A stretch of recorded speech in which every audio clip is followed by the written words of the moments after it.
So this is a demonstration on using the HOT2000 software, version 10.51, and how to use it to enter in our blower door test values to derive an air changes per hour value. So when you enter HOT2000, we're going to click on File, New, and House Wizard. Now we're not concerned with a full energy audit here, so I'm just going to get through this with as little as errors as possible. So for this screen here, you can enter in any values you want. Pick something reasonable. Make sure you select imperial for units, and just put in some of the default values if they come up, and just click next for now. And on this window here, the height of the highest ceiling, this is important from an air changes per hour perspective. So put in the actual height of the highest ceiling, click next, and click next, click next, and then click finish. So here we are, we're into the house, and let's just go ahead and save this. So I'm going to call this test blower door. And it's going to give us an error message, and that's okay.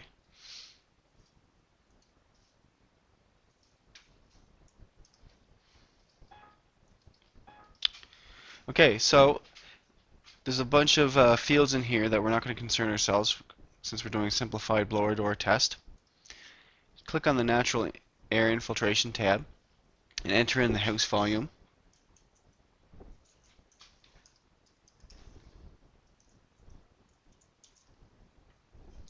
Next we'll click on blower door test values,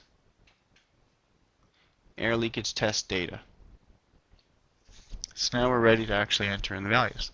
Select the air leakage test data tab, select under test conditions, select as operated, enter in the outside air temperature in degrees Fahrenheit and the inside temperature, and enter in the actual value of the cubic feet volume as well, and delete all that. 27,437. So now we can start entering in our blower door test values, and make sure you use the negative sign.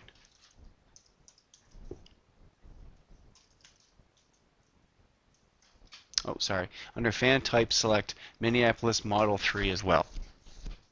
And make sure you select the proper ring type here, and just continue to enter in your values.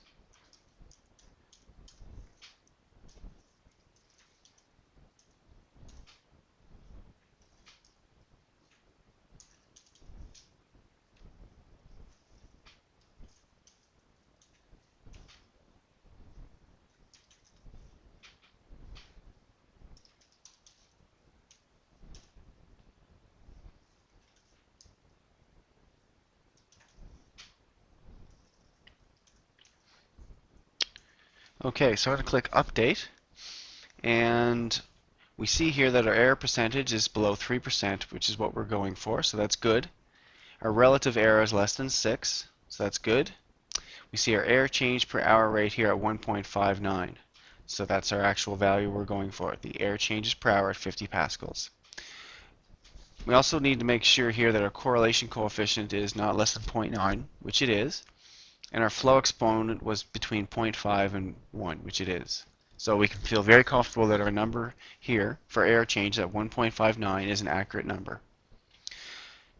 Next thing we can do is actually click on the ventilation tab. And a proper ventilation assessment for the house should be done. However, we've done a lot of air tightening to the home. It's important that we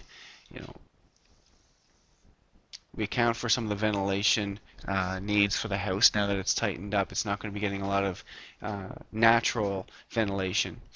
So what we need to do is just have an understanding of what the actual house's needs are from a ventilation exhaust rate. So click on room inputs and enter in the number of bedrooms and bathrooms in the house. And if we do that, the minimum ventilation rate for the house is now going to change based on our inputs. So as for example, as I add a bathroom, it jumps up by approximately 10 points. So that's the minimum ventilation rate that the actual heat recovery ventilation unit would be using, or other factors. So this is something to consider in a house you're tightening up, is what type of ventilation system currently exists, number of bathroom fans, and other devices that are going to be expelling the inside humid air out to prevent any mold and moisture and structural damage within the building envelope. That's a basic tour of how to enter in the blower door test values into HOT 2000 and to derive some accurate air changes per hour values based on the Minneapolis Model 3 blower door test.